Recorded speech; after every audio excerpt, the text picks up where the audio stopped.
toutes et tous, bienvenue à ce webinaire consacré à l'emploi et la formation en tant que levier essentiel de la décarbonation. Publication d'aujourd'hui qui correspond au volet emploi et formation d'une étude plus vaste que l'on a publiée le mois dernier, nommée « Réussir la transition dans l'incertitude ».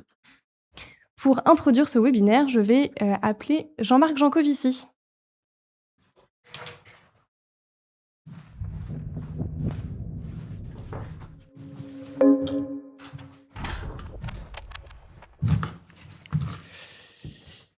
Bonjour à toutes et à tous et bienvenue à ce webinaire. Et je vais regarder la caméra, me dit l'opérateur de la caméra, sinon vous allez voir mon nez de profil, c'est moche. Alors, aujourd'hui, donc on va parler d'emploi et de formation, c'est-à-dire qu'on va parler des gens qui vont devoir assurer les tâches, les métiers, les opérations qui sont à faire dans le cadre d'un changement de monde qui nous entoure, puisque décarboner le monde qui nous entoure, c'est beaucoup le changer. Au risque de rabâcher, mais c'est de mon âge, il faut rappeler que le monde qui nous entoure a été en quasi-totalité créé par les combustibles fossiles, donc décarboner, ça touche tout, partout, tout le temps. Et donc, ça va concerner tous les métiers, toutes les compétences, quelque part. Pourquoi c'est important de s'intéresser aux compétences ou aux emplois ou à la formation, enfin tout ça étant un peu dans un même sac, c'est tout simplement parce que s'il n'y a pas les gens pour faire, l'action ne prendra pas place. Donc il n'est pas juste important de se limiter à l'argent ou même aux matériaux, aux ressources, etc. Il est essentiel également de regarder est-ce qu'il y aura les gens pour faire et s'ils ne sont pas déjà là, comment est-ce qu'on fait pour les trouver, ce qui va vouloir dire les former en particulier. Il y a un point important, c'est de comprendre que si on ne fait pas la transition, en fait, on va la faire quand même. Au Shift Project, on aime bien rappeler qu'on a une espèce de voiture-balai, une contrainte amont, qui est en train de s'exprimer de manière très forte en ce moment, ça s'appelle le détroit d'Ormuz, qui est que si on se décarbone pas pour des raisons de climat, on finira par se décarboner parce que le robinet coulera de moins en moins, confère les travaux que le Shift Project a fait sur la chose. Sauf que la deuxième version, elle introduit de la casse sociale parce que à ce moment, les gens se retrouvent privés de la possibilité de faire le métier qui correspond à un monde avec beaucoup de combustibles fossiles, sans avoir été préparés à un monde où il y a beaucoup moins de combustibles fossiles. Donc il faut bien comprendre que cette affaire d'emploi et de formation, c'est pas juste quelque chose qu'on fait pour se faire plaisir, ça correspond également à une composante absolument essentielle pour préserver un monde en équilibre social, alors que la physique autour de nous et l'environnement physique autour de nous va profondément se transformer. Un point qui peut paraître de détail, quand on parle de formation et de compétences, on ne parle pas de sensibilisation. Très souvent, dans le domaine de la formation, j'ai souvent entendu ah ben oui, on fait de la formation, on fait une fresque du climat. Alors, j'ai beaucoup d'admiration pour la fresque du climat, mais la fresque du climat, c'est une sensibilisation, c'est une compréhension des enjeux, ça ne permet pas de faire un nouveau métier. Là, quand on parle de formation, dans ce qui va suivre, on parle vraiment de quoi être capable d'exercer un nouveau métier. Donc, je n'étais pas capable de maintenir une voiture électrique, je deviens capable de le faire. Je n'étais pas capable de faire les bons branchements sur une borne de recharge, je deviens capable de le faire. Je n'étais pas capable de poser correctement une isolation par l'extérieur, je deviens capable de le faire. Voilà, il s'agit bien de ça quand on parle de formation, et pas simplement de comprendre que les enjeux sont importants. Dernier point, il n'aura échappé à personne des gens qui sont en train de regarder ce webinaire qu'entre le moment où vous êtes rentré à l'école et le moment où vous êtes devenu capable d'exercer un métier, il se sera passé entre 15 et 20 ans. Donc la formation, c'est pas un truc qui se fait en une semaine, c'est quelque chose qui prend du temps. Et quand on veut reconvertir ou acquérir des personnes capables d'exercer un emploi, il faut pas s'y prendre d'une semaine pour le lendemain. On peut pas se dire tiens, j'ai plus de bière dans mon frigo, je sors, je vais en acheter une et le problème est réglé en une. Non, la formation ça marche pas comme ça. C'est quelque chose dans lequel il faut anticiper et planifier.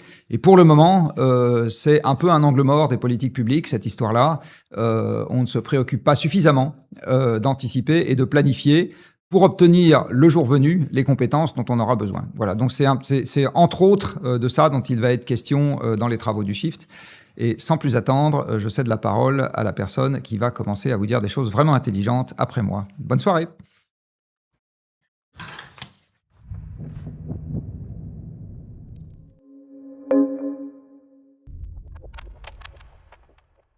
Merci beaucoup Jean-Marc pour cette introduction.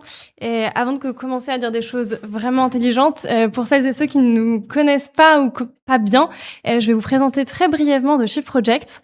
Nous sommes une association qui a été créée il y a environ 16 ans, une association reconnue d'intérêt général, et notre prisme, eh bien, Jean-Marc en a parlé, il est double. D'une part, nous nous intéressons aux contraintes énergétiques et en particulier à la limite sur les approvisionnements en ressources fossiles, et de l'autre, aux risques climatiques et aux contraintes que ça pose en termes de réduction de nos émissions de gaz à effet de serre. Depuis sa création, donc il y a 16 ans, le Shift Project a publié quelques dizaines de rapports, et ces rapports, ils sont issus de concertations avec les experts des secteurs sur lesquels on travaille, avec les acteurs des secteurs. Cette partie d'études, c'est ce qui nous permet d'éclairer les débats sur la transition bas carbone. On a une autre mission que l'on s'est fixée, eh bien, c'est d'influencer les débats sur la transition bas carbone en allant diffuser les études que l'on produit. Voilà pour The Shift Project. Et à côté de nous, il y a une association sœur qui s'appelle les Shifters, qui elle est composée exclusivement de bénévoles. Ils sont des milliers et ils et elles sont partout en France et même un peu au-delà. Voilà qui nous sommes. Maintenant, qu'est-ce qui va nous occuper ce soir? Donc, après cette introduction, on va vous présenter le cœur de l'étude. D'abord, une petite introduction pour vous donner le contexte des publications du jour. Encore une fois, le contexte, c'est un rapport plus vaste, publié il y a un mois, Réussir la transition dans l'incertitude, qui a été piloté par Clément Caudron, qui va nous en dire quelques mots. Nous présenterons ensuite le volet emploi et formation de cette étude, avec Damien Amichaud, Cécile Decaland et moi-même. Et cette présentation, elle sera émaillée de témoignages de terrain. Merci beaucoup à Alexis Marcadet, Cyril Bigot et Sandrine Diaz d'être parmi nous ce soir. Et vous allez nous montrer comment ces enjeux se matérialisent déjà aujourd'hui. Après ça, nous aurons un temps pour une session de réponse à vos questions. N'hésitez pas à commencer à les poser dès à présent dans l'onglet Q&R de Zoom. Et nous vous libérerons pas trop tard, c'est-à-dire vers 19h15. Nous allons donc commencer. Je vais laisser la parole à Clément Caudron.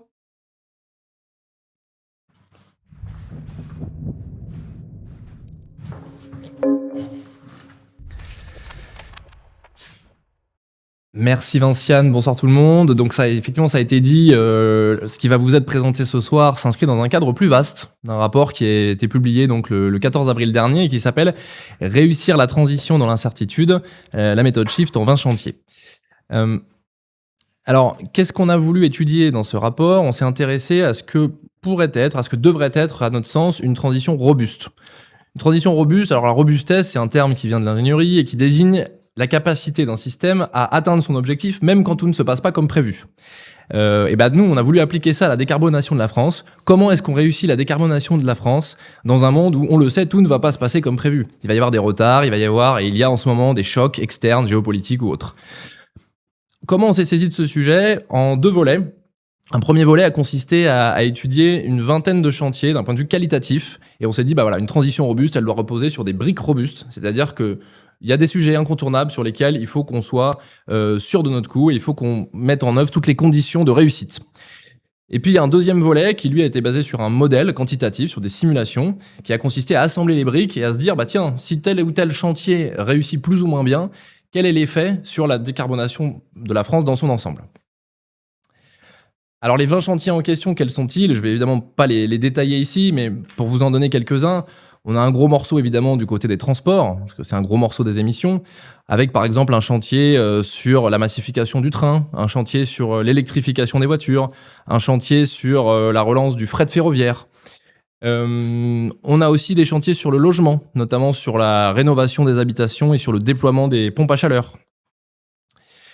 Et puis on a un certain nombre de chantiers sur l'industrie, sur l'agriculture, sur le numérique et aussi sur l'énergie, notamment la production d'électricité, avec par exemple un chantier sur les énergies renouvelables et un sur le nucléaire. Alors quand on dit qu'on a étudié un chantier, en fait qu'est-ce qu'on a fait exactement? J'en ai un peu parlé, on a étudié l'alignement de planètes qu'il faut pour que ce chantier réussisse. Autrement dit, les conditions de réussite qu'il faut mettre en œuvre pour que ce chantier réussisse. Et donc dans ces conditions de réussite, on trouve par exemple les infrastructures. Est-ce qu'on a besoin de construire des infrastructures pour ce chantier? Est-ce qu'on a besoin d'une nouvelle innovation technologique ou est-ce qu'on peut s'appuyer sur les technologies existantes? Est-ce qu'on a besoin que l'industrie produise à des rythmes beaucoup plus ambitieux qu'aujourd'hui ou change son organisation? Et enfin, et vous l'avez compris, c'est le sujet de ce soir, est-ce qu'on a besoin de recruter et de former plus de gens pour réaliser tout ce qu'il y a à réaliser Et donc, sans plus attendre, je recède la parole à Vinciane qui va pouvoir rentrer dans le vif du sujet et je vous souhaite une bonne soirée.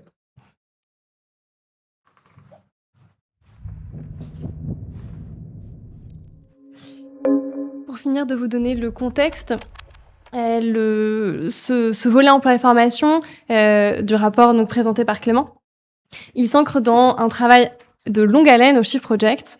On a reproduit cette logique de travail de manière transverse sur des enjeux emploi-formation sur différents secteurs que l'on avait réalisé dans le cadre du plan de transformation de l'économie française il y a 5 ans. Et en réalité, ça faisait déjà quelques années qu'on s'intéressait aux questions de formation en particulier, parce qu'avec nos premiers travaux sur l'enseignement supérieur, on commençait déjà à s'intéresser aux compétences sans lesquelles la décarbonation, la transition écologique ne pourrait avoir lieu.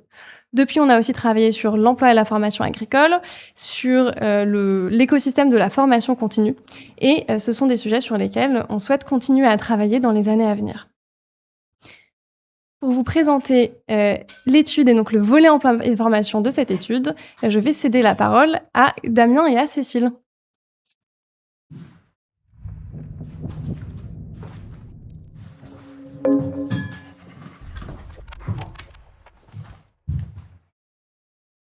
Bonjour à tous, bonjour à toutes.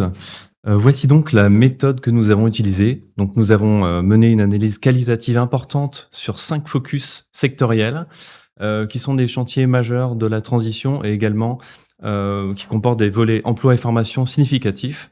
Donc la maintenance automobile, le ferroviaire et le fret routier pour les transports, les énergies solaires et éoliennes et la rénovation des logements.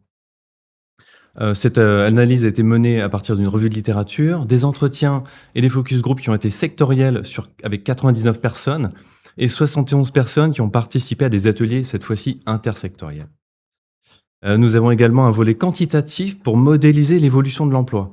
Et pour cela, nous sommes partis des trajectoires de décarbonation de chacun des secteurs, associés à l'intensité emploi de chacun de ces secteurs pour arriver finalement à une courbe des emplois et de leur évolution année par année entre 2025 et 2050.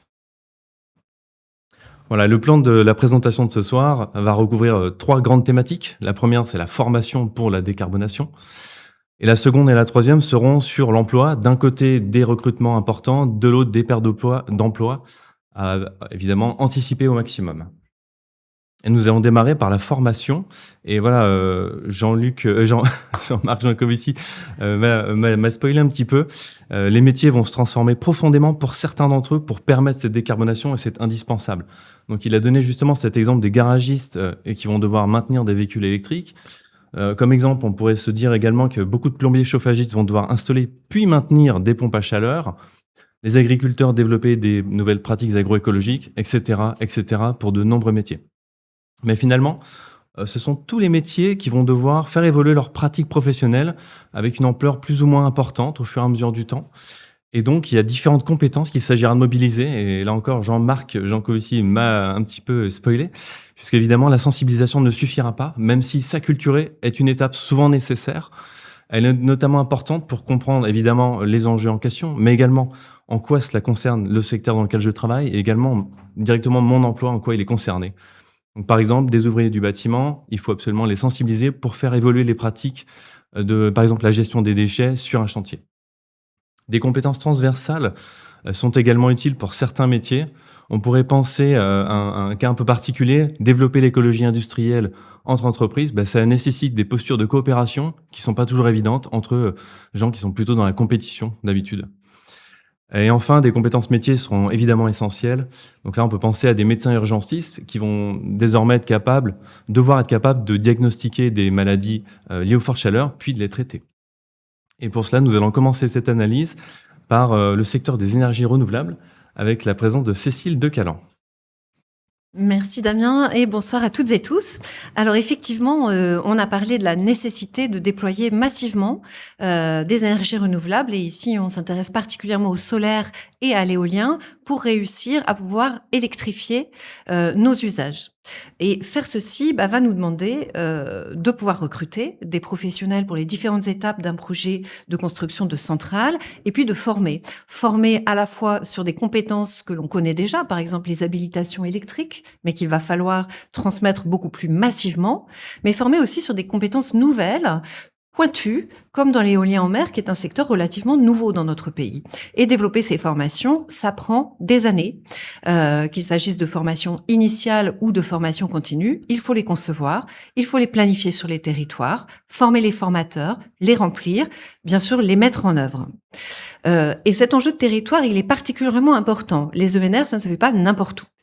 L'éolien en mer, typiquement sur les littoraux, le photovoltaïque dans le sud et l'est de notre pays, l'éolien terrestre particulièrement dans les Hauts-de-France et à nouveau dans l'est. Or, cette localisation n'est pas toujours celle où on va trouver les compétences et les formations nécessaires. Nous sommes donc à risque d'être en retard parce que nous n'aurions pas à temps les ingénieurs de projet, les soudeurs, les électromécaniciens, les techniciens de maintenance dont on va avoir besoin. Il y a des goulets d'étranglement qui sont particulièrement sensibles. En amont, sur les services instructeurs qui étudient les demandes de dossiers, avec parfois des délais très longs, faute de personnel suffisant. En aval, parce qu'au moment où on a construit un nouveau parc éolien, il faut le raccorder au réseau électrique, et donc il faut pouvoir assurer d'avoir les capacités pour le faire. Et puis enfin, les énergies renouvelables sont des secteurs nouveaux, relativement émergents, et ils peuvent être en concurrence pour les professionnels qualifiés avec d'autres secteurs énergétiques plus établis ou encore des industries et d'autres domaines. Donc, pour pouvoir réussir à avoir les bonnes compétences au bon moment pour les ENR, nous avons besoin de caps stratégiques qui soient clairs et qui soient à long terme. Et c'est sur cette base-là qu'on va pouvoir, en filière, planifier les besoins de main-d'œuvre, promouvoir les métiers, les faire connaître, organiser les formations au bon endroit au niveau territorial. Un exemple très intéressant est mis en place par la filière des réseaux électriques, qui a monté des écoles des réseaux électriques pour pouvoir, par la formation initiale, par la formation continue, s'assurer de trouver les 40 000 professionnels qui lui manquent d'ici 2030. La formation, ça permet aussi d'accompagner des reconversions, et les reconversions sont aussi un moyen d'acquérir les professionnels que l'on recherche, notamment en provenance des énergies fossiles. Il y a des transferts assez faciles entre la construction de plateformes pétrolières et la construction de plateformes éoliennes en mer, par exemple. Voilà pour ce premier exemple. Et Damien, je crois que tu peux nous donner aussi l'exemple du secteur de la maintenance automobile et de la façon dont il s'adapte. Tout à fait, Cécile. Merci beaucoup pour ton exposé. Effectivement, le secteur des transports, c'est quand même 37% des émissions de carbone en France, donc c'est le premier secteur. Il y a beaucoup d'actions à faire pour pouvoir le décarboner. Donc, il va falloir opérer un report modal important vers des transports plus décarbonés que la voiture thermique, notamment le vélo, le rail et les transports en commun. Cependant, la voiture gardera certainement encore une place importante, notamment pour les territoires les moins denses, qui ne disposent pas toujours de ces infrastructures-là. Et donc pour ça, on a absolument besoin d'une voiture électrique qui soit vraiment décarbonée. Et ces voitures-là, il va falloir les produire, mais également les entretenir et les maintenir toujours à un bon niveau, au même niveau que les voitures thermiques finalement.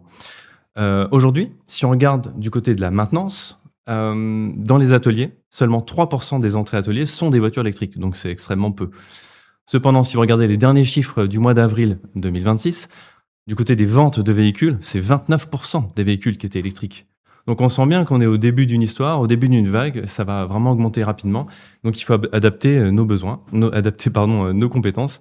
Et donc on a besoin de formation, et c'est un petit peu comme dans le bâtiment, on a besoin d'habilitation électrique. N'importe qui n'est pas autorisé à intervenir sur un véhicule électrique ou hybride, il faut une habilitation pour ça. Ensuite, évidemment, il nous faudra des compétences d'entretien et de réparation de moteurs électriques et de batteries, mais pas uniquement. C'est-à-dire qu'aujourd'hui, comme c'est encore peu de véhicules électriques en atelier et que ça va être progressif, cette montée en charge, on a besoin d'avoir des doubles compétences pour la plupart des garages qui ne disposent pas forcément de beaucoup d'entrées de véhicules électriques et de peu de salariés. Donc là, il faut être capable d'entretenir les deux types de véhicules en même temps. Ça, c'est important. Ensuite, au fur et à mesure que les technologies vont évoluer, on espère que les batteries seront réparables de plus en plus localement.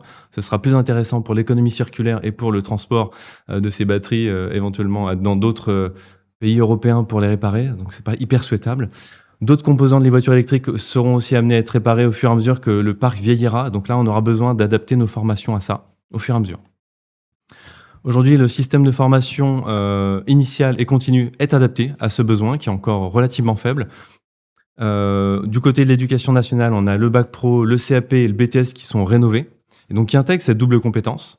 Et du côté de la formation continue, eh bien, les professionnels de la maintenance auto sont capables de se former à la maintenance des véhicules électriques. Et là, on peut se dire aussi qu'il y a une dimension territoriale et une dimension en réseau, un réseau de maintenance. Territoriale parce qu'évidemment, on a besoin que tout le monde puisse faire réparer sa voiture, quel que soit son département ou sa ville.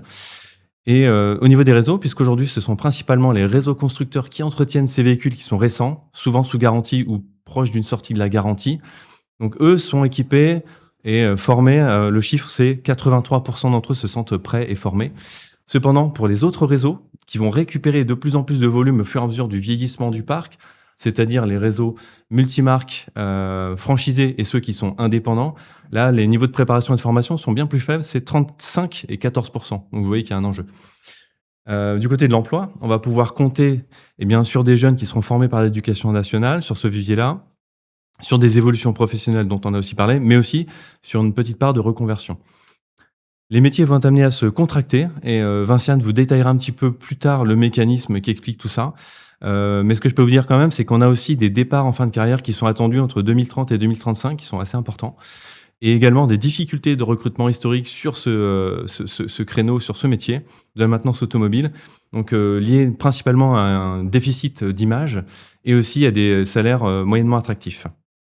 Donc les risques que l'on a, c'est finalement de subir les baisses d'emploi pour les salariés pour lesquels on n'aurait pas anticipé des reconversions et donc des formations, de manquer de jeunes qui soient formés ou de formateurs, parce qu'en fait, il y a aussi ce problème d'attractivité pour les formateurs avec des salaires qui sont souvent plus faibles que les personnes qui vont former. Et enfin, le risque principal, c'est un retard de formation pour certains réseaux, donc les réseaux multimarques, et aussi de ne pas suivre les évolutions technologiques qui nous sont pourtant importantes, surtout sur la réparation de batteries. Pour ça, on peut renforcer l'attractivité de ces métiers-là, continuer à miser sur ces doubles compétences pendant quand même un certain temps, et adapter nos formations à ces évolutions technologiques. Et enfin, il faut vraiment soutenir la formation, attirer plus les formateurs et également financer du matériel, notamment des véhicules électriques très récents pour que les apprenants se forment pas sur des technologies qui sont déjà obsolètes, puisque évidemment, comme ces technologies sont quand même assez récentes, il y a beaucoup d'évolutions, ça va très vite, donc ils ont besoin de se former sur des véhicules qui représentent ce qu'ils vont retrouver dans le parc derrière.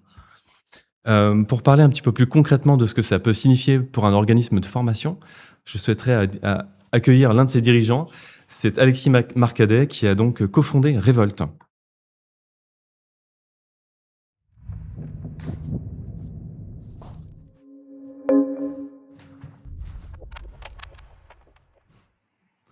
Donc, bienvenue Alexis. Donc Revolt, c'est un réseau de garages et d'organismes de formation spécialisés dans la réparation de véhicules électriques. Et dites-nous aujourd'hui, comment est-ce que vous verriez déjà l'évolution de la maintenance électrique ces prochaines années, là, au niveau technique? Alors déjà, merci de me recevoir. Donc, j'ai décidé de faire ce call directement dans un atelier, c'est quand même plus parlant. Vous voyez derrière moi une voiture électrique qui est sur laquelle on est en train d'intervenir. Vous avez de ce côté-là une batterie hybride et juste derrière moi, de ce côté-là, des modules de Tesla qui sont en attente de réparation. C'est plus concret. Je vois, chez Revolt, notre slogan, c'est plus la voiture électrique doit durer 100 ans. On a donné ce slogan parce que plus une voiture électrique dure, plus elle décarbone. Donc, on a toujours souhaité avoir cette logique de décarbonation dans notre métier du quotidien. Et il y a 5 évolutions que je vois aujourd'hui par rapport au métier de réparateur. La première, c'est qu'on aura toujours besoin de réparer des moteurs, des roues, de la carrosserie, des systèmes de freinage. Donc, les métiers de la petite maintenance seront toujours là, ça c'est certain. Le deuxième point, c'est que pour ces tâches plutôt simples, il faudra tout de même du personnel habilité. Vous l'avez d'ailleurs bien dit. On doit toujours être formé au risque électrique parce que une batterie, même une batterie qui paraît anodine, peut avoir des impacts sur le reste du véhicule. On doit connaître les risques électriques. Et il y a autour de moi, enfin juste derrière moi, un barriérage que vous voyez là pour m'éloigner du pack batterie. Le troisième point, c'est que pour les réparations plus complexes, on va devoir beaucoup parler de moteurs et de chargeurs. On parle beaucoup des réparations de batteries, mais on répare beaucoup plus chez Revolt des moteurs, des chargeurs que des batteries. Donc, il faut arrêter de croire qu'une voiture, c'est uniquement sa batterie. Le quatrième point, c'est que pour ces réparations complexes, malheureusement, les experts du diesel et de l'essence repartent de zéro. J'aime bien caricaturer en disant que si vous voulez manger les meilleurs légumes de votre ville, vous avez beau aller chez le meilleur boucher, ça reste un boucher. Il faut repartir de zéro, accepter de retourner la table de ses compétences et tout le monde n'est pas capable d'y aller. Donc on va devoir former des techniciens à ces nouvelles technos et surtout aux pannes complexes interconnectées entre le chargeur, la batterie et le moteur. Et le cinquième et dernier point, c'est que plusieurs études montrent qu'aujourd'hui, il y aurait moins besoin de main-d'œuvre et qu'il y aurait un déficit, y compris celle que vous venez de publier dans les premières années, enfin qu'il y aurait une baisse du nombre d'emplois. Nous, chez Revolt, on constate plutôt que les voitures les plus anciennes, parce qu'on a des voitures qui ont 8, 9, 10, jusqu'à une quinzaine d'années, ont des pannes, et les pannes arrivent plus tardivement que sur des véhicules thermiques. Donc, par rapport à cette logique de faire durer les voitures, on peut considérer qu'il y aura beaucoup d'activités à venir, mais qu'on ne connaît pas exactement les pannes qui reviendront. Merci beaucoup. Et du point de vue de votre offre de formation, comment est-ce que vous faites pour concilier d'un côté vos objectifs climatiques et d'un autre côté la réalité business? Et en plus, c'est le marché de la formation est un marché qui est vraiment très axé sur la demande. Alors comment est-ce que vous faites? Ça n'a pas été une mince affaire. On s'est lancé, nous, en 2021. Donc en 2022, on a lancé le premier e-garage de France. Et quand on a démarré, on ne trouvait pas les bonnes formations pour permettre aux personnes dans nos ateliers de réparer plutôt que remplacer. Donc, on s'est rendu compte qu'on allait devoir créer notre propre organisme de formation. On a appelé ça l'Académie Revolt et on a très vite eu de la demande de beaucoup d'ateliers dans toute la France et à l'étranger. On a la chance aujourd'hui d'avoir formé plus de 850 personnes, à nouveau principalement français, mais pas que. Et ce qu'on constate, c'est que d'un côté, les pros de l'automobile, ils commencent à être vraiment enclins à venir vers l'électrique. Ils sentent que l'augmentation de la flotte est là et ils savent que préparer l'électrique, c'est préparer l'avenir et leur capacité à un jour revendre leur entreprise ou tout simplement permettre de joindre les deux bouts dans quelques années. De l'autre, ils sont toujours confrontés au quotidien et c'est très compliqué pour eux, quand l'atelier bat son plein, de dire à un mécano, pars te former 3, 4, 5 jours loin d'ici. C'est aussi très compliqué de se dire, je vais investir plusieurs milliers d'euros pour te former, alors que potentiellement mes ressources ne me le permettent pas. Donc ce qu'on constate aujourd'hui, c'est qu'il y a un gros déficit de capacité sur le territoire français par rapport à la demande qui commence à être là. On a beaucoup de demandes de réparation de moteurs, de batteries, de chargeurs. Chez Revolt, on a à peu près 800 demandes par mois et on arrive à en traiter à peu près 200. Ce qu'on constate aussi, ce qui est très problématique pour nous, c'est qu'il est plus facile aujourd'hui pour un garagiste de se former sur le diesel et sur l'essence que sur l'électrique. Nous, on a décidé de rendre le métier aussi séduisant que possible. On appelle ça les mécanos électriques des e-mécanos, les réparateurs de batteries des battrinos, qui est un nouveau métier. Et on pense, comme les véhicules vont devoir durer beaucoup plus longtemps, que ça va être un métier plus intéressant que ce qu'on faisait avant sur le thermique, parce que les pannes seront complexes. C'est un mix de pannes électroniques et du groupe motopropulseur. Il faut aussi avoir une capacité de pédagogie, d'aller diguer de l'information. Et il y a un côté un peu white hat, problem solver qu'on peut avoir même si on vient d'un domaine très différent de celui de l'automobile. Et pour finir, en tant que citoyen et chef d'entreprise engagé, ça me choque vraiment particulièrement de savoir qu'aujourd'hui c'est plus facile d'apprendre à réparer des véhicules diesel et essence, alors que la filière dont on parle, celle des réparateurs de voitures et des réparateurs de batteries, est une filière d'emploi non délocalisable et qui va décarboner massivement. Merci beaucoup Alexis pour ce témoignage qui montre qu'il y a toutes ces nuances et ces difficultés, mais aussi qu'il y a quand même l'émergence de nouvelles pratiques et de la compréhension qu'il faut vraiment aller sur ces technologies décarbonées. Donc on est très content d'avoir eu votre témoignage et maintenant nous allons passer à la partie recrutement avec les interventions de Cécile et de Vinciane.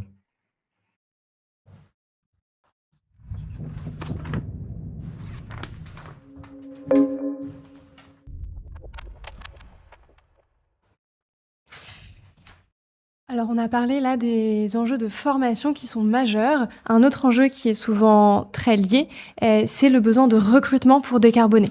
En effet, dans certains secteurs, on a au global des centaines de milliers d'emplois à recruter pour réussir la décarbonation à horizon 2050. Ce qu'on a fait dans ce travail, Damien vous en a parlé en parlant de méthode, c'est qu'on a fait une modélisation de trajectoires d'emploi pour la décarbonation. On s'est appuyé sur des trajectoires sectorielles de décarbonation réalisées par nos collègues du Shift Project, experts de différents secteurs, et on a traduit ça en besoins en emploi. Je vais vous donner un exemple pour la production d'électricité. Ici, ce que vous voyez, ce sont les besoins en emploi, l'évolution du besoin en emploi pour les secteurs, pour les filières nucléaires et photovoltaïques et éoliennes entre 2025 et 2050. La ligne continue, ou les lignes continues, elles correspondent aux trajectoires hautes, aux variantes hautes de nos scénarios pour ces différents secteurs.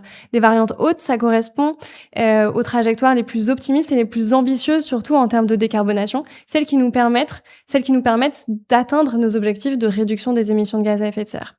En pointillé, vous avez les variantes intermédiaires. Ici, pour le nucléaire, vous voyez que pour atteindre la variante haute, c'est-à-dire prolonger notre parc nucléaire existant et en même temps développer le nouveau nucléaire, c'est-à-dire les EPR, eh bien, ça s'appuie sur une vague de recrutement massive, plus 45% d'emplois à horizon 2050, vague qui est déjà en cours dans la filière nucléaire.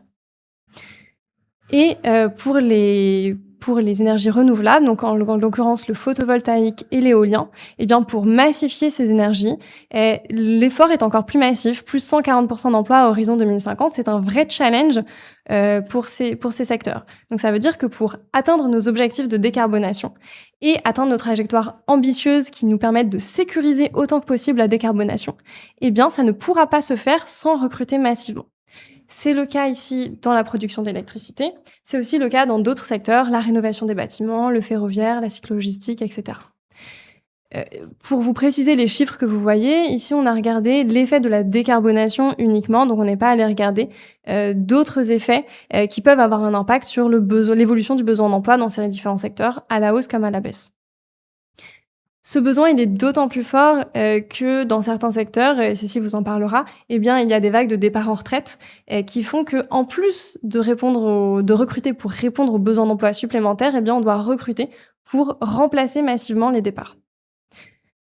Ce gros challenge, ça pose plusieurs sujets. En fait, ça a l'origine de risques pour la décarbonation, pour l'emploi, mais aussi d'opportunités que l'on peut saisir.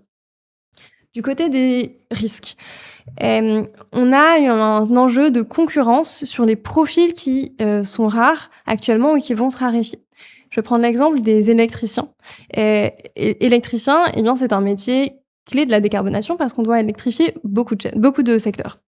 Et donc, c'est des métiers qui vont être demandés par beaucoup de secteurs de la décarbonation, qui vont donc être en concurrence pour ces recrutements.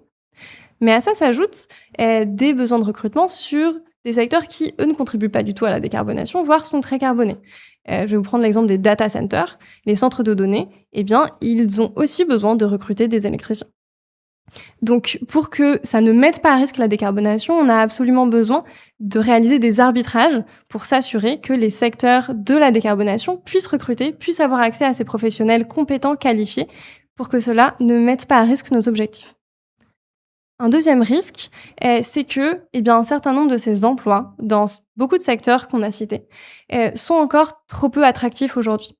Parfois, ça va être parce que les emplois ils sont peu connus, parce que parfois on va avoir des filières de formation professionnelle, techniques qui vont être peu valorisées. On parle beaucoup d'emplois ouvriers et techniciens. Parfois, et souvent encore, c'est parce que les conditions de travail elles sont pénibles, parce qu'on a des revenus limités. Je pense au secteur du bâtiment, au secteur de l'agriculture aussi, qui doit faire un effort de recrutement pour renouveler les générations. Et donc, on peut le voir comme une opportunité aussi, limiter le risque, en prenant l'opportunité d'améliorer la qualité de l'emploi dans ces secteurs. Si on regarde les autres opportunités, donc, il y a celle des reconversions. On encourage vivement au Shift Project à ce que les acteurs des secteurs concernés parient sur les reconversions et pas seulement sur le recrutement de jeunes qui sortent de formation initiale. Pourquoi ? Parce que du côté des professionnels, se réorienter vers un métier qui contribue à la décarbonation, ça peut être un choix qui va être porteur de sens pour peu que ces métiers deviennent plus attractifs. Et puis pour les employeurs, ça donne accès à un vivier supplémentaire. Vu l'ampleur des recrutements à réaliser, on a besoin de ne pas compter que sur les jeunes, mais aussi de compter sur les actifs qui sont déjà présents. Ça permet de recruter plus vite car les formations sont plus courtes et de recruter donc des profils qui sont déjà expérimentés de fait. Une autre opportunité, c'est celle de l'insertion. On parle d'un certain nombre d'emplois dans ces secteurs-là qui vont être peu qualifiés et qui donc peuvent être accessibles à des personnes éloignées de l'emploi si elles sont accompagnées correctement pour ce faire. On a aussi en France un certain nombre de jeunes qui sont éloignés de l'emploi, qui ne sont ni en emploi ni en formation. Et l'apprentissage dans certaines de ces filières techniques peut permettre de faciliter leur insertion dans le monde professionnel. Voilà, je vous ai donné la vision globale, intersectorielle. Maintenant, je vais laisser Cécile vous donner des exemples sur 2 focus sectoriels.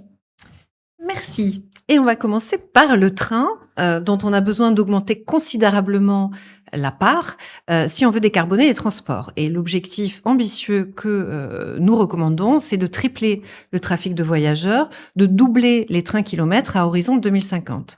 Alors pour cela, il faut évidemment augmenter les emplois, pas en stricte proportion, mais vous voyez la courbe bleue qu'il faut augmenter de 55% les effectifs dans le transport de voyageurs, la courbe bleu clair en bas qu'il faut plus que les doubler dans le fret ferroviaire, et puis il faut aussi ne pas oublier les emplois d'entretien du réseau ferroviaire, la courbe orange, en les maintenant à minima à leur niveau actuel.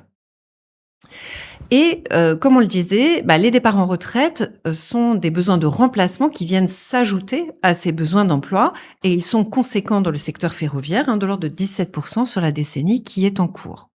Ce qui nous laisse anticiper des tensions de recrutement dans un certain nombre de métiers. C'est la maintenance, l'exploitation et la circulation, les électriciens, on n'arrêtera pas d'en parler, les conducteurs, bien sûr, pour les trains, ou des ingénieurs spécialisés. Et ce que nous avons constaté, c'est que le secteur ne se prépare pas à augmenter significativement ses effectifs. Au contraire, ceux-ci ont été en baisse sur la période 2014 à 2023. Et dans les projections du secteur aujourd'hui, on table plutôt sur une stabilité, sur une hausse légère. Alors c'est inquiétant parce que on risque de manquer d'effectifs qualifiés. Ça nous inquiète tout particulièrement sur le réseau parce que si on veut augmenter la circulation des trains, le remplissage des trains, il faut pouvoir les faire circuler sur un réseau en bon état. Une autre difficulté, c'est que les viviers de main-d'œuvre ne sont pas forcément là où on en a besoin, avec un décalage géographique. Et puis, un secteur qui s'est profondément renouvelé avec l'ouverture à la concurrence, implique aussi une concurrence entre les opérateurs du ferroviaire pour les professionnels qualifiés et toujours la concurrence d'autres secteurs, l'industrie ou le nucléaire par exemple. On va redire ici l'importance de planifier en filière. Le secteur ferroviaire recourt beaucoup à la sous-traitance pour entretenir ses équipements, ses infrastructures, pour faire l'entretien dans les trains. Donc il est important évidemment d'associer l'ensemble de la chaîne de valeur à la planification des besoins de main-d'œuvre. Il y a des initiatives sectorielles qui sont tout à fait intéressantes et qui méritent d'être amplifiées. J'aimerais citer ici Transformer, qui est commune au transport ferroviaire et au transport en commun urbain et périurbain, qui s'intéresse à faire connaître les métiers et à développer, dans le cas du ferroviaire, une offre de formation initiale, continue, qui, pour cette dernière, n'existait qu'internalisée chez l'opérateur historique et qu'on a besoin aujourd'hui de pouvoir élargir à tous les acteurs du secteur. Et disposer d'une offre de formation continue, c'est aussi pouvoir tirer pleinement parti des leviers de reconversion. Et les passerelles sont nombreuses à être identifiées, notamment en provenance d'autres modes de transport. J'aimerais citer un exemple qui n'est certes pas très nombreux, mais dans les remontées mécaniques, les emplois sont en diminution et vont être projetés en diminution. Or, il y a des passerelles d'évolution vers les métiers du transport ferroviaire. Mais il y en a également en provenance de l'industrie, des télécoms ou même des services pour les métiers qui sont en relation avec les clients. On va prendre un deuxième exemple, le secteur du bâtiment, et je pense que c'est un des secteurs que l'on associe le plus aux enjeux de recrutement pour la transition énergétique. Alors savez-vous que les émissions du logement dans notre pays aujourd'hui représentent l'équivalent de 2 tonnes de CO2 équivalent par Français et par an? 2 tonnes, c'est peut-être un chiffre qui vous dit quelque chose, c'est effectivement le plafond qu'on doit respecter pour la neutralité carbone. On ne peut pas donc émettre tout ça juste pour les besoins du logement. Et ça implique de très forts besoins pour rénover non seulement notre habitat, mais les bâtiments tertiaires. La profession s'accorde autour de 200 000 emplois supplémentaires nécessaires d'ici à 2030, qu'il faut bien sûr identifier finement dans les territoires. À ceci s'ajoute la nécessité de remplacer les départs en retraite, vous voyez, qui sont encore plus nombreux que dans le ferroviaire, puisque près de 30% des personnes qui travaillent dans le bâtiment aujourd'hui vont partir en retraite entre 2021 et 2030. Et c'est pas si simple de recruter dans le bâtiment.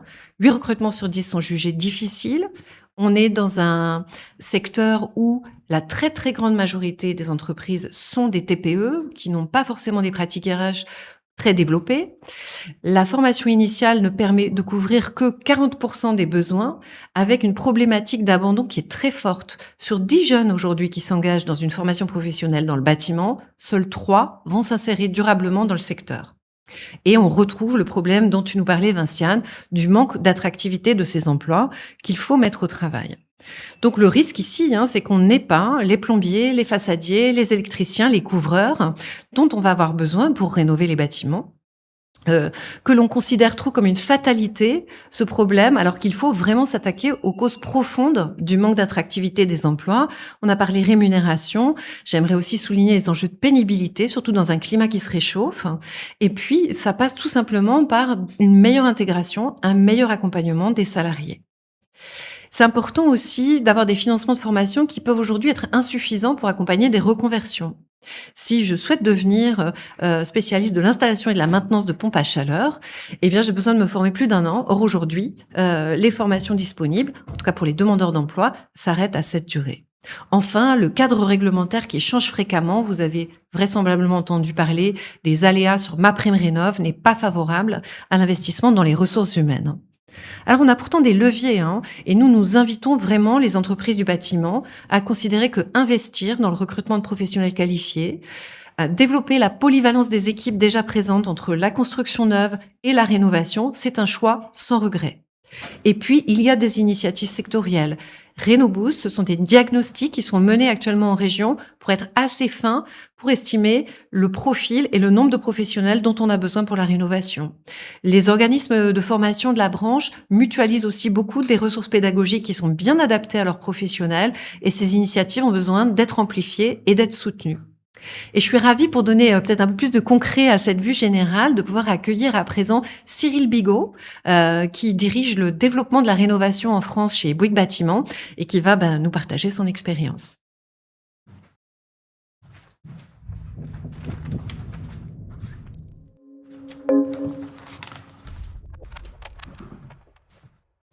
Cyril, merci d'être avec nous. Alors, est-ce que vous pouvez nous expliquer comment vous faites chez Bouygues pour faire évoluer les compétences de vos salariés par rapport aux besoins de la rénovation énergétique ? Écoutez, Cécile, on est particulièrement concerné par tout ce que vous avez évoqué. La réhabilitation à l'échelle France prend une part croissante dans l'activité de Bouygues Construction. Si on prend ne serait-ce que l'activité de la réhabilitation de logements, elle concerne désormais un quart de l'activité construction à l'échelle France. Les clés, elles sont multiples. La première qu'on puisse citer, déjà, c'est l'ancrage local. Être présent sur 44 agences sur le territoire, ça donne déjà les meilleures dispositions pour être capable d'aborder ce besoin. Et puis ensuite, vous l'avez cité, c'est la polyvalence entre les métiers dits historiques, du neuf, du béton, quelque part, et puis ces nouveaux métiers de la réhabilitation. On peut peut-être prendre un exemple concret pour illustrer cette situation.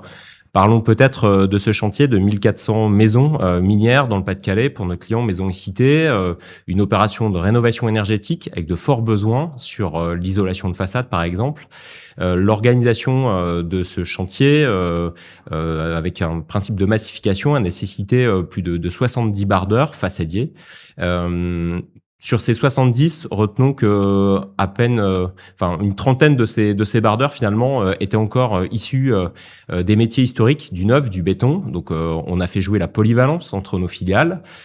Ces bardeurs ont été formés à Nantes par nos collègues. Sur ces 70 bardeurs, 20 compagnons étaient aussi des compagnons en insertion. Vous l'avez cité.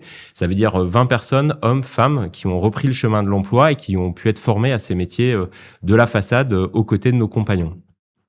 Autre exemple presque cocasse, mais qui était sur ce site, c'est par exemple l'enjeu lié à la rénovation énergétique de la pose de menuiserie extérieure, de fenêtres, l'étanchéité à l'air. Et bien sur cette opération, à l'initiative du C22E, un partenaire local, les compagnons étaient formés sur ces dispositifs-là à pied d'œuvre grâce à une roulotte de formation qui s'est déplacée de site en site. Et tout ça pour faciliter l'accès, la compréhension à cette nouvelle donne. Voilà, sur ces postes. Et puis peut-être un autre aspect, finalement, c'est de réussir à dézoomer, de sortir la rénovation du seul cadre technique, et puis de s'intéresser à l'humain, en fait, à cette dimension humaine de la rénovation. Un des mantras de l'offre de la rénovation, surtout en logement social, c'est vos résidents, notre priorité. Et en fait, pour tenir cette promesse sur nos chantiers de rénovation, ce sont les chargés de relations résidents, qui est un métier. Exactement, tout à fait. Ce sont des hommes et des femmes dont le métier est dédié à ce lien entre cet acte de la réhabilitation qui se fait souvent site occupé. Donc, gérer ce lien entre l'occupant dans son logement, réussir à être le moins invasif possible. Et ce métier, pour l'illustrer, incarne la possibilité de reconversion, puisque on en a donc un peu plus de 70 en France, avec des parcours où certains sont d'anciens compagnons, des chefs de chantier, mais on a aussi des personnes qui viennent de la petite enfance ou des anciens travailleurs sociaux. Voilà. Donc, c'est un des exemples, par exemple, qui permet de rebondir sur ces différents besoins. Ok. Alors, je parlais des problèmes d'attractivité des emplois du bâtiment. Ça joue peut-être pas pareil chez Bouygues que dans les petites entreprises majoritaires dans le secteur. Mais vous, comment vous travaillez ce sujet-là? Alors, un vivier, par exemple, vous l'avez cité, l'insertion, les intérims sont un formidable vivier, puisque ce sont des personnes qui ont travaillé à nos côtés, aux côtés de nos compagnons. Ils ont pu se tester à ces nouveaux métiers. Nous, on a pu les voir en situation. Donc ça, c'est un premier point. Après, je pense que, pareil, il faut prendre un peu de recul. Et finalement, sur ce domaine de la rénovation, je pense que chacun a sa part. Et sur la rénovation, je pense que déjà, il faut valoriser, rendre visible, montrer tous ces atouts formidables de la rénovation qui, pour être tout à fait franc, a été pendant longtemps le métier un peu moins noble. Le métier noble de la construction, comme son nom l'indique, c'était de construire. La rénovation était finalement, une activité un peu annexe. Je pense que les temps ont changé. Cette activité, elle est là, et cette activité de la rénovation, elle a plein d'atouts. Donc, l'attractivité, elle passe aussi sur la capacité à valoriser ces métiers. Si on en cite quelques-uns, les métiers historiques de la construction, c'est le béton, c'est une certaine pénibilité, même si on travaille à la réduire, c'est sûr, mais c'est les intempéries, c'est des charges lourdes. La rénovation, finalement, de logements, ce sont des hommes et des femmes qui œuvrent sur les moyens de chauffe, la plomberie, donc des postes qui sont un peu moins sujets aux intempéries, avec un peu moins de pénibilité, ce qui permet aussi, et c'est pas moindre, de faciliter et favoriser la féminisation aussi de nos métiers, voilà, qui est un vrai levier. Donc ça peut être un point. Ensuite, l'attractivité, finalement, elle passe aussi sur l'écoute de nos collaborateurs. Nos collaborateurs et collaboratrices ont des aspirations qui évoluent. Le métier de la rénovation, encore une fois, les métiers ont un formidable atout. Ce sont des métiers qui sont moins carbonés. Enfin, notre activité, elle est moins carbonée. Elle consomme moins de ressources. Et puis surtout, il y a une dimension sociale, sociétale, avec un impact qui est immédiat, évident, quand des collaborateurs et collaboratrices qui travaillent sur nos chantiers viennent livrer un logement complètement refait à une locataire qui a presque les larmes aux yeux.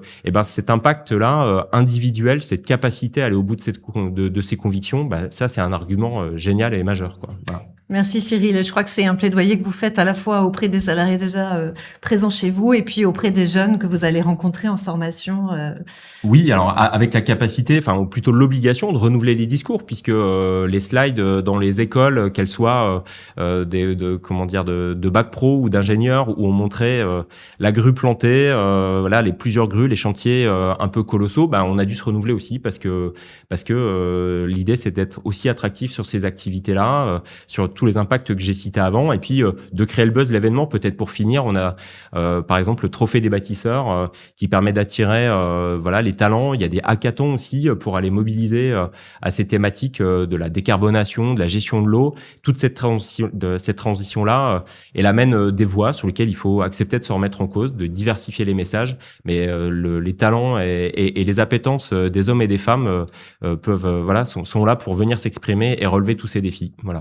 Merci d'avoir partagé votre conviction avec nous. Merci.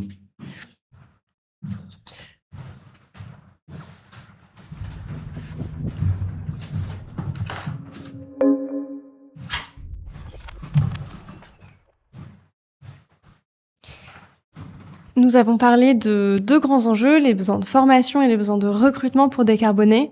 Un troisième grand enjeu, c'est qu'il y a des pertes d'emplois dans certains secteurs du fait de la décarbonation qu'il convient absolument d'anticiper. Pour redonner des exemples, dans la filière automobile, eh bien on considère que pour décarboner, les trajets en voiture doivent être reportés vers la marche, le vélo, les transports en commun, le train. Bref, qu'il faut, in fine, moins parcourir de kilomètres en voiture, tout simplement. En parallèle de ça, Damien en a largement parlé, il y a l'enjeu d'électrification du parc automobile. Ces deux effets cumulés font qu'on peut s'attendre à une baisse d'emploi dans la filière automobile. Là, le chiffre que vous avez, c'est moins 30%, donc c'est à horizon 2050, parce que ce secteur réduirait et parce que on voit, en tout cas pour les premiers véhicules dans les premières années, une baisse du besoin de réparation des véhicules électriques par rapport aux véhicules thermiques. C'est-à-dire que ça prend moins de temps de maintenir un véhicule électrique qu'un véhicule thermique. Dans un autre secteur, le transport aérien, eh bien, on peut s'attendre là aussi à une perte d'emploi parce que, tout simplement, pour décarboner ce secteur, il est absolument essentiel de réduire les kilomètres parcourus en avion. Et donc ça se traduira par des pertes d'emploi dans les compagnies aériennes et dans les aéroports. Dans le fret routier également, on peut anticiper du fait de la décarbonation des pertes d'emploi significatives, et Cécile en dira un mot juste après. Donc ça, ce sont les secteurs sur lesquels nous avons produit des chiffres au Shift Project, et il y a d'autres secteurs que nous aurions pu traiter, les énergies fossiles avec le secteur pétrolier, le charbon dans lequel on a déjà vu une fermeture de centrales à charbon, ou le logement, où la construction neuve doit réduire pour limiter les émissions de gaz à effet de serre du secteur. Or, nous, ce qu'on a constaté en discutant avec les acteurs de ces filières, c'est que l'absence de dialogue, elle est réelle sur ces sujets-là dans les filières concernées. Il y a vraiment une sorte de tabou dans ces filières-là qui fait que ce n'est pas un sujet de discussion.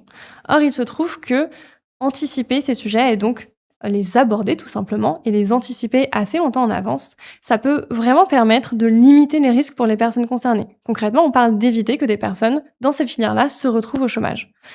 Et donc, ça c'était la vision globale, mais je vais laisser Cécile détailler le cas du fret routier. Merci Vinciane. Alors pour resituer globalement, le fret routier, transport routier de marchandises, c'est 7% des émissions sur le territoire national. Et donc les réduire, ces émissions, ça implique de reporter le transport de ces marchandises de la route vers le train et le fluvial. Ça implique une baisse des volumes transportés, un meilleur remplissage des camions et puis également une électrification des flottes. Donc c'est ce qui nous amène à chiffrer dans notre hypothèse, notre variante haute, à une réduction de moitié des 400 000 personnes qui travaillent aujourd'hui dans les entreprises de transport pour le compte d'autres clients ou donneurs d'ordre à horizon 2050. Sur ces 400 000 personnes, les 2/3, ce sont des conducteurs de poids lourds. Et c'est un métier sur lequel, paradoxalement, historiquement, c'est difficile de recruter. C'est la raison pour laquelle on en forme beaucoup. 40 000 nouveaux chauffeurs poids lourds sont formés chaque année dans notre pays. Et c'est aussi un métier dans lequel on tend à rentrer en milieu de carrière, ce qui fait qu'on a une pyramide des âges avec 45% des conducteurs poids lourds qui ont plus de 50 ans. Alors, du côté des risques, on constate là, comme tu le remarquais plus généralement, une vraie réticence à la fois des directions et des représentants syndicaux à mettre le sujet des transformations d'emploi et des réductions d'emploi sur la table. Transformation d'emploi parce que cette électrification, ce passage au multimodal, ça bouleverse aussi beaucoup les métiers de l'exploitation et les métiers de la maintenance. Mais on n'en parle pas, ou bien on en parle trop tard quand une fermeture de site est en vue. Une autre préoccupation, c'est que le fret ferroviaire ne se prépare pas à la montée en puissance dont on aurait besoin pour doubler sa part. On a parlé du fait que le ferroviaire prépare peu de recrutement. Il faut aussi avoir en tête que les effectifs dans ce domaine ont baissé de 67% depuis 2010. Alors c'est vraiment fâcheux qu'on se saisisse pas de ce sujet parce qu'il y a des leviers pour éviter, comme tu le disais, que ces réductions d'emploi implique pour les personnes concernées un passage par la case chômage.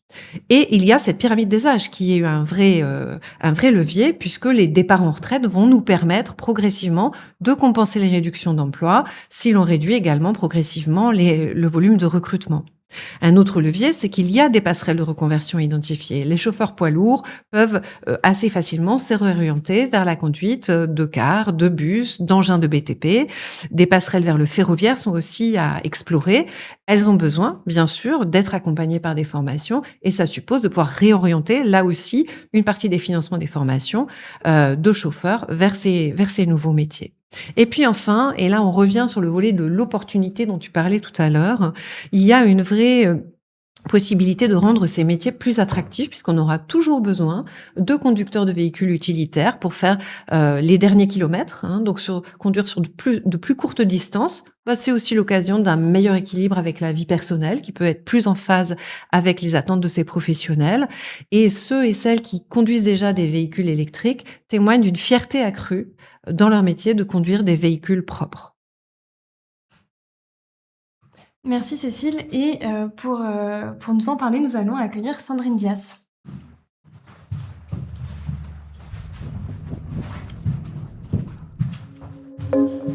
Bonjour à toutes et à tous. Bonjour Sandrine, est-ce que vous êtes administratrice Transition Pro pour la région Hauts-de-France pour le compte de la CFDT. Est-ce que vous pourriez nous parler de ce qu'il est possible de mettre en place pour accompagner les reconversions au niveau d'une association Transition Pro ? Très bien, effectivement. Alors, comme vous l'avez compris depuis le début, la transition écologique, c'est également une transition massive des emplois et des compétences. Et c'est dans ce cadre que j'interviens au sein de Transition Pro Hauts-de-France, qui est un organisme paritaire, donc agréé par l'État, piloté par les partenaires sociaux, c'est-à-dire organisations syndicales et organisations patronales, en lien étroit avec la région, l'État, ainsi que les acteurs institutionnels de la formation et de l'emploi. Notre volonté, c'est face aux transitions écologiques, numériques et également démographiques, c'est justement d'être en mesure d'apporter une réponse très simple, qui est d'anticiper ces mutations, d'accompagner donc les reconversions et de sécuriser les parcours professionnels. Donc pour cela, on peut s'appuyer sur un maillage territorial de proximité, parce que comme il a été souligné, ça c'est extrêmement important. Et donc nos équipes au sein de Transition Pro, toute l'équipe est à même d'accompagner donc les actifs ainsi que les entreprises sur l'ensemble du territoire des Hauts-de-France. J'y interviens, comme vous l'avez indiqué à juste titre, au titre de la CFDT Hauts-de-France, l'Union régionale interprofessionnelle CFDT Hauts-de-France, qui a une conviction très simple, c'est qu'il vaut mieux anticiper les transitions plutôt que les subir et sécuriser les parcours professionnels. Donc non, ce que je souhaitais indiquer, c'était également des éléments de contexte par rapport justement à des exemples, parce que je souhaitais apporter quelques exemples sur lesquels nous avons justement accompagné. Il faut savoir que en Hauts-de-France, l'industrie représente à elle seule 35% des émissions de CO2, ainsi qu'un emploi sur 5. Donc, on comprend aisément l'enjeu vital de souveraineté et d'emploi pour notre région. Et c'est pourquoi Transition Pro a accompagné déjà un certain nombre de salariés qui travaillaient dans des activités liées à au domaine à l'activité thermique vers justement la transition vers les batteries électriques. Je prends également un autre exemple, Sébastien, 38 ans, comme ça il n'y a pas d'âge, qui durant une quinzaine d'années a travaillé dans le domaine donc de la sous-traitance automobile, et qui aujourd'hui, grâce à un parcours sécurisé suivi par Transition Pro Hauts-de-France, a pu intégrer en tant que mainteneur industriel un autre secteur d'activité qui est le nucléaire. Je souligne un point qui est essentiel, c'est que ces transformations ont été rendues possibles grâce à la mobilisation de tout un écosystème local, associant Transition Pro Hauts-de-France, notre région, l'adresse, ainsi que tous les acteurs institutionnels. Ces exemples, en définitive, que je vous ai apportés, en fait, démontrent une seule chose, c'est que une transition peut devenir, même industrielle, peut devenir une opportunité pour un territoire, sous réserve qu'elle ait été anticipée collectivement et qu'elle ait été conduite, et qu'elle ait été accompagnée sur la durée. Et juste dernier point par rapport à cela, nous avons également un dispositif qui, dans cette même logique d'anticipation, nous avons créé chez Transition Pro de France un certain nombre de dispositifs, notamment Décarbone Pro, avec son volet, son nouveau volet qui est Cap Réussite Nucléaire, dont je ne parlerai pas aujourd'hui. Et donc, c'est un outil concret qui permet justement de permettre aux entreprises, d'aider les territoires, les entreprises, ainsi que les salariés à anticiper les impacts des transitions, et ce, bien souvent, avant même qu'elles ne produisent les premiers effets sur le marché du travail. Donc, la décarbonation permet justement d'identifier en amont tous ces mutations et d'accompagner surtout les TPE, PME, principalement, parce qu'effectivement, ce sont elles qui ont le plus besoin de nous, afin justement dans leurs besoins d'adaptation et de transition. Aujourd'hui, et c'est ce qu'a dit Jean-Marc Jancovici précédemment, la décarbonation n'est plus une option. En fait, aujourd'hui, elle conditionne directement la pérennité économique des territoires et des filières, notamment industrielles. Et justement, enfin, vous l'avez largement mentionné, ce sont des enjeux qui sont éminemment territoriaux. Est-ce que vous pourriez nous parler de la manière dont, à l'échelle régionale, on peut se saisir collectivement de ces enjeux, peut-être en quelques mots? Tout à fait. Donc, au niveau de la région, nous sommes tous mobilisés et il y a notamment le comité régional pour l'emploi qui a été créé par la loi plein emploi de 2023. Donc, c'est une comment dirais-je, une instance qui permet d'accompagner concrètement et de coordonner à l'échelle régionale toutes ces politiques liées à liées à l'emploi, à la formation ainsi que à toutes ces transitions. Donc, son fonctionnement repose sur une logique de coopération entre l'État, la région et les partenaires sociaux, c'est-à-dire organisations syndicales et organisations patronales. Cette coordination, elle est essentielle parce que la décarbonation, comme je l'ai dit, touche directement à la compétitivité, à l'attractivité et à la pérennité des territoires, et notamment chez nous au niveau des Hauts-de-France. Et c'est pourquoi un territoire qui ne planifie pas sa décarbonation risque à terme sa désindustrialisation et surtout la perte de ses talents. Donc c'est précisément ce quadripartisme opérationnel qui va nous permettre et qui conditionne et garantit l'efficacité de ces politiques de planification et de coordination sur notre territoire. Merci beaucoup Sandrine pour votre témoignage.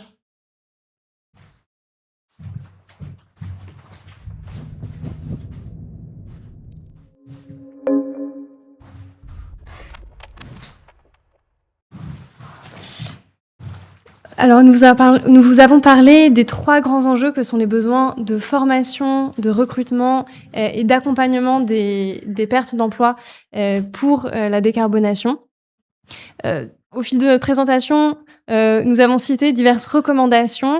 Je vais vous proposer une petite synthèse qui n'est pas exhaustive. Notre première grande recommandation, c'est essentiel d'investir sur la durée. Investir sur la durée, c'est donc prévoir dans le temps une gestion prévisionnelle des emplois et des compétences, au moins à un horizon de 5 à 10 ans. Et cette gestion prévisionnelle des emplois et des compétences, elle doit s'appuyer sur des stratégies de décarbonation qui soient lisibles et qui soient stables. Ça, c'est un élément essentiel qui nous a été remonté de la part des acteurs économiques. C'est qu'il y a un besoin de stabilité des stratégies de décarbonation.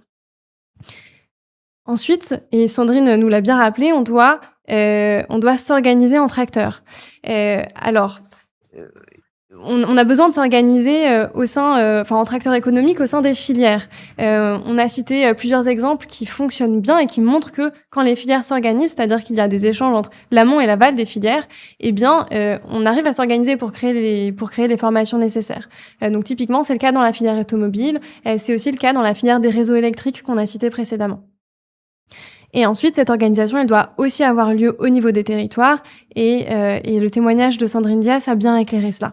Parce que, in fine, c'est dans les territoires que se créent les formations, c'est dans les territoires qu'ont lieu les recrutements et c'est dans les territoires, localement, que les accompagnements peuvent s'organiser.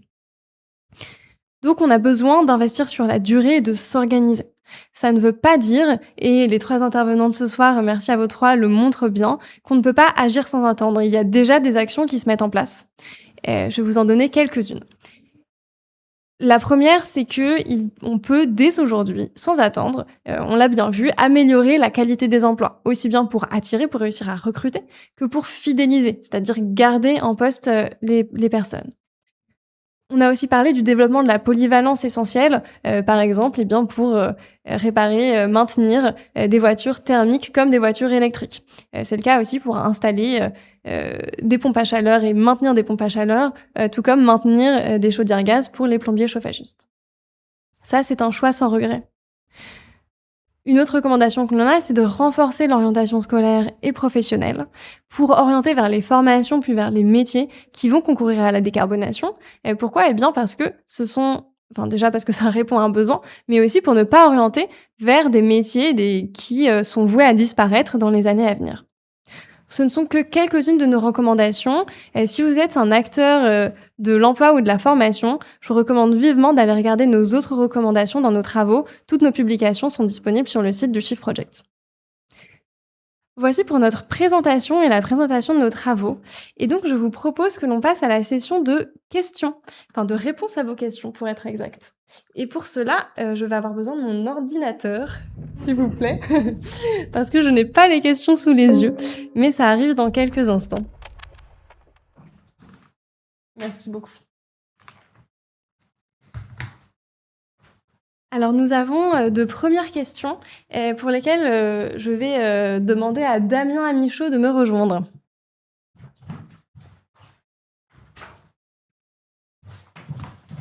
Je suis là. Alors, Damien, on a une première question sur l'enseignement supérieur. On a donc des personnes qui suivent ce Zoom, qui sont bien informées et qui aimeraient savoir ce qu'on pense des modules sur la transition écologique pour un développement soutenable, c'est le terme officiel, qui ont été demandés par le gouvernement, particulièrement par le ministère de l'Enseignement supérieur et de la Recherche, aux universités dans les licences, donc c'est-à-dire entre le bac et le bac plus 3, pour un volume horaire de 30 heures. Donc ça, c'est en effet une demande qui a été réalisée par le ministère de l'Enseignement supérieur auprès des établissements du supérieur. Eh ben, c'est super.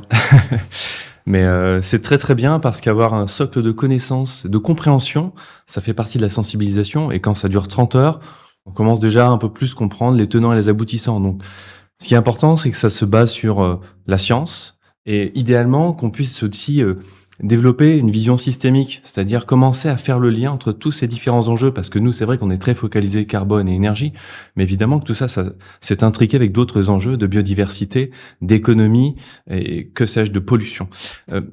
Donc ça, c'est une première base qui est importante, mais il ne faut pas s'arrêter là, car comme on l'a dit, il faudra des compétences métiers plus tard. Ça veut dire que dans des formations de Bac plus 3 ou même d'autres formations Bac plus 2, Bac plus 5, ce qui est important, ça va être de donner des outils concrets pour que les étudiants, qui sont des futurs salariés, futurs indépendants, futurs chefs d'entreprise, futurs ouvriers, peut-être pas d'enseignement supérieur, mais l'important, ça va être de pouvoir transformer leur propre métier, donc leur donner des clés pour ça.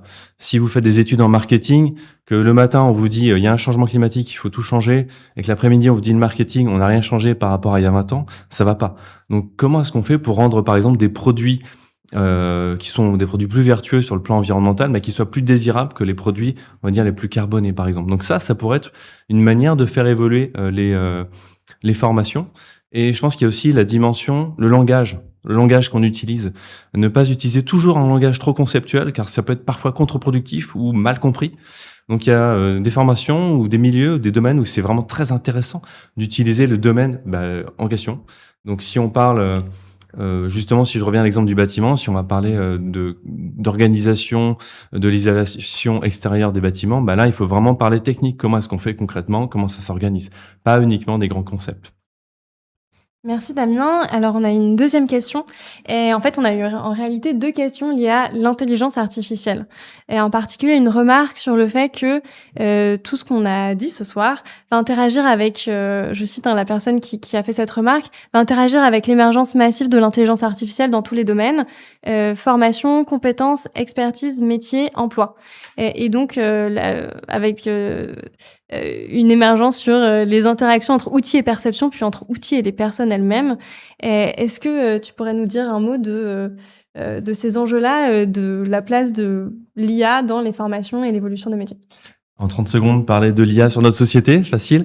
Non, vous le sentez, je pense un peu tous et toutes. C'est une technologie qui est en train de transformer énormément de pans de notre société. Ce qu'on peut dire sur la dimension formation, et peut-être que certains d'entre vous l'ont vu ou analysé. Il y a beaucoup de formations à l'IA dans les entreprises en ce moment. Et ce qu'on voit aussi, c'est qu'il y a un petit peu moins de formations en lien avec les questions de transition écologique et de décarbonation. De là à faire le lien entre les deux, je pense qu'il y a des cas où en fait on va avoir des transferts de budget de formation ou de temps de salariés pour être formés qui vont être dédiés à l'IA plutôt qu'à la transition. Il y a des fois où il n'y a pas forcément de lien, mais en tout cas, même si on n'arrive pas à mettre de chiffres dessus, c'est une tendance qui commence à se sentir. Il y a différents témoignages assez importants qu'on a pu avoir de ce point de vue-là. D'un côté, on sait qu'on forme énormément pour l'IA, mais les bénéfices qu'on va en retirer ne sont pas encore très prouvés. Il y a peu d'études qui prouvent les bénéfices économiques ou pour les salariés de l'utilisation de l'IA, même des fois ça peut aller dans le mauvais sens.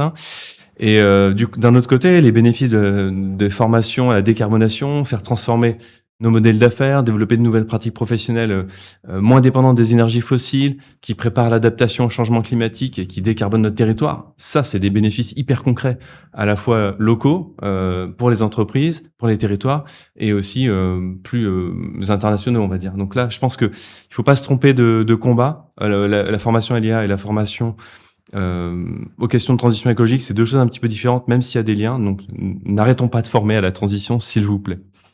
Et à vrai dire, on est en train de développer ces différentes questions et aussi la question de comment est-ce qu'on pourrait utiliser l'IA dans les contextes de formation, mais également comment est-ce qu'il faudrait idéalement former à l'IA, justement en prenant en compte ces enjeux énergie et climat, tout en ayant une vision systémique de tous les enjeux autour de l'IA et pas uniquement des enjeux environnementaux. Et donc, on publiera une note à ce propos d'ici quelques temps. Donc, restez bien à l'écoute. Merci Damien. Une autre question, alors là, sur la maintenance automobile. On a une question sur la production et la maintenance des véhicules intermédiaires. Alors, les véhicules intermédiaires, ce sont ces véhicules un peu hybrides qui commencent à émerger, qui sont à mi-chemin, je dirais, entre le deux roues et la toute petite voiture. Est-ce que les besoins de maintenance électrique sur ces véhicules intermédiaires sont les mêmes que sur un véhicule classique ? Je dirais que c'est peut-être un petit peu tôt pour le dire, parce qu'aujourd'hui, il y a très peu d'offres. Dans la rue, vous en voyez quasiment pas, en fait, de ces véhicules-là.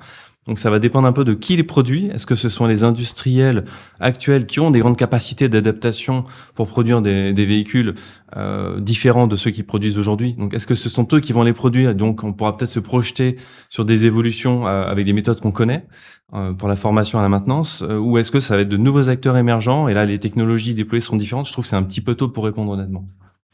Merci Damien. Et pour la suite des questions, je vais pouvoir appeler Cécile de Calan à nous rejoindre.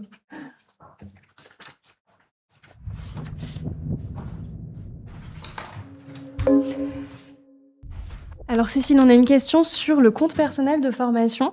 La question c'est, est-ce qu'on trouve en bonne place des formations adaptées, donc j'imagine adaptées aux enjeux de la transition écologique, de la décarbonation, dans le catalogue compte personnel de formation ou CPF?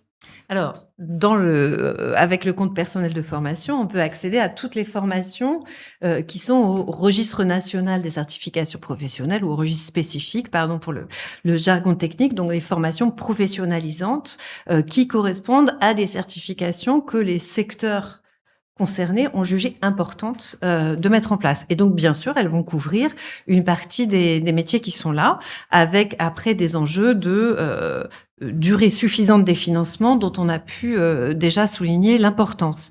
Ce qui est intéressant de remarquer à propos du CPF, c'est qu'il y a des pratiques intéressantes dans certaines régions d'abonder, et je pense à un exemple dans les Pays de la Loire, d'abonder le crédit CPF au niveau régional par un financement régional pour des métiers dédiés à la transition écologique. Donc là, on voit qu'on peut avoir à nouveau une alliance de partenaires pour pouvoir assurer d'orienter les personnes vers des métiers de la transition écologique et de soutenir tout spécifiquement les formations qui y mènent.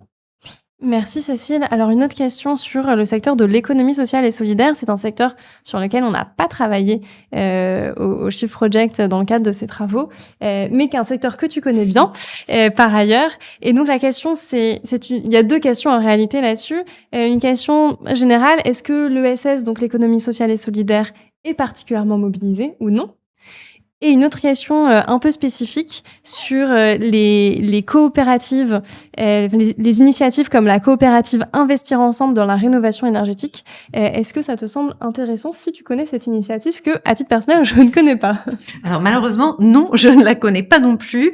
Donc je ne vais pas pouvoir répondre spécifiquement sur ce point-là, mais volontiers sur le point plus général de savoir comment le ESS s'est emparé des besoins de compétences pour la transition écologique, puisque la bonne nouvelle, c'est que oui, elle s'en est emparée. Et je trouve que c'est une illustration de ce que Damien nous disait au début, qui est de dire les enjeux compétences de la transition écologique, ça concerne pas que des métiers industriels, que les métiers très ciblés dans les chantiers que nous avons étudiés dans ce travail ici. Ça concerne bien l'ensemble des actifs. Et dans le cas de l'ESS, j'aimerais souligner, c'est vrai pour d'autres secteurs, mais le rôle de l'opérateur de compétences, donc qui s'occupe d'organiser pour la branche la réponse en termes de formation continue aux besoins qui sont identifiés par les partenaires sociaux, les syndicats et les représentants des employeurs, qui a eu un rôle tout particulier pour aider à repérer très concrètement comment la transition écologique allait transformer les métiers. Je donnais quelques exemples. Dans l'aide à domicile, dans l'ESS, il y a un secteur important qui est l'aide à domicile. Il y a également les mutuelles. Y compris dans leur métier de gestion d'établissements sanitaires. Ce sont des métiers dans lesquels le changement climatique va profondément modifier les prises en charge de patients, de personnes vulnérables, et il est important que les professionnels puissent être formés par rapport à ça. On retrouve aussi dans l'ESS le tourisme social. Eh bien, le tourisme est confronté également à des enjeux d'adaptation au changement climatique qui vont jouer sur les métiers des professionnels concernés. Donc, ce qui a été intéressant dans l'initiative de l'OPCO, de l'économie sociale et solidaire, qui s'appelle Uniformation, ça a été cette capacité à observer, à monter des réponses en termes de formation, tant pour les dirigeants des structures de l'ESS que pour les salariés, et aussi de pouvoir mobiliser son réseau. Et ce qui est intéressant chez les opérateurs de compétences, là je dirais en général, c'est aussi leur présence régionale qui leur permet de répondre aux besoins au plus près du terrain, puisque c'est un message qui est fort important pour nous aujourd'hui, vraiment d'inviter à répondre à ces besoins et à les réfléchir et à y répondre à l'échelle des territoires. Peut-être un dernier point sur l'ESS, elle compte également de nombreux organismes de formation et acteurs de l'insertion, et nous avons assisté ce soir sur les opportunités d'emploi et d'insertion que présente la décarbonation. Je pense notamment à l'économie circulaire, qui est très investie par l'économie sociale et solidaire. Et là, nous avons pu, dans les travaux que nous présentons ce soir, échanger avec des acteurs de ce secteur qui vraiment se saisissaient de ces sujets et de ces opportunités. Merci Cécile. Il y a une prochaine question et peut-être dernière question, car le temps file, que je vais peut-être prendre. Comment les recommandations du Shift sont portées, écoutées et se traduisent en réflexion de la part des acteurs? Alors, sur le temps long, nous, ce qu'on fait, et je l'ai dit en introduction de ce webinaire, mais au Shift Project, on travaille vraiment avec les acteurs des secteurs sur lesquels on travaille. Typiquement, la remarque sur ce qui avait été proposé par le ministère de l'Enseignement supérieur, donc d'avoir un socle commun de connaissances et de compétences pour tous les étudiants au niveau Bac+3, et ça, c'est une proposition à laquelle le Shift Project a contribué, donc ça fait maintenant il y a quelques années. Là, récemment, on a travaillé avec des acteurs, on a beaucoup échangé avec des acteurs de l'emploi, des acteurs de la formation, dans les secteurs sur lesquels on a travaillé. Et surtout, je profite de cette question pour vous dire que dans l'année à venir, nous allons nous tenir à disposition des acteurs de l'emploi et de la formation pour présenter ces travaux et surtout pour s'assurer que les travaux qu'on vous a présentés, ce ne soient pas juste des études, que ce ne soit pas non plus juste des études à présenter dans le cadre de conférences, même si c'est déjà bien, mais que notre objectif, c'est de s'assurer que ça puisse être un levier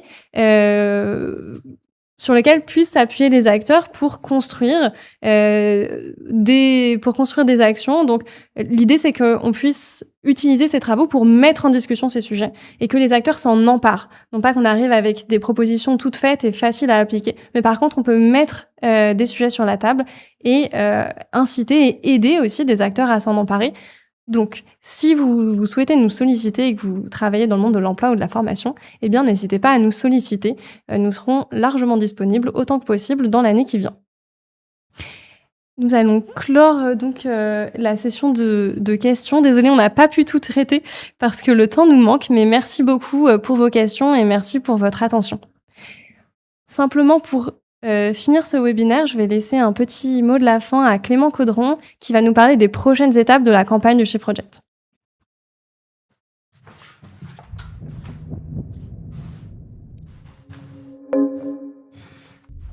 Merci Vinciane et rebonsoir à tout le monde. Alors effectivement, si le webinaire de ce soir vous a plu, et je suis sûr qu'il vous a plu, il y a une bonne nouvelle, c'est qu'il va y en avoir d'autres sur d'autres sujets qui vont être de la même manière, donc des focus sur certaines thématiques que nous avons traitées dans notre rapport Réussir la transition dans l'incertitude. Alors il va y avoir un webinaire en septembre sur les chantiers liés au transport. Il va y avoir un autre webinaire en novembre sur tout ce qui est lié à l'énergie. Et puis, on aura 2 autres en 2027, donc sur le logement et sur l'industrie. Voilà, ça c'est pour les webinaires, mais on a plus généralement un programme assez dense, comme vous pouvez le voir sur ce slide, que je ne vais pas commenter exhaustivement, mais vous pouvez voir qu'il y a de nombreuses publications qui sont prévues, des rapports intermédiaires, des rapports finaux, que ce soit sur le textile, sur la textile et cuir, sur la santé, sur la défense et sur bien d'autres sujets. Un point d'orgue aussi, la sortie du livre, donc qui est prévu pour mi-octobre, et donc qui, nous l'espérons, sera le digne successeur du plan de transformation de l'économie française sorti en 2022. Et puis, à plus court terme, début juin, on a un grand moment qui est l'univers shifté, donc l'université organisée par les Shifters, donc l'association sœur du Shift Project. Donc voilà, un vaste programme sur lequel nous aurons plaisir à ce que vous nous suiviez, on l'espère. Et puis voilà, et Vinciane, je te laisse le mot de la toute fin, je crois. Oui, mais simplement vous dire merci beaucoup à toutes et tous de nous avoir écoutés, de nous avoir suivis. Et encore une fois, n'hésitez pas à aller retrouver nos publications sur le site web du Shift Project et à nous solliciter pour des interventions. Je vous souhaite une très bonne soirée.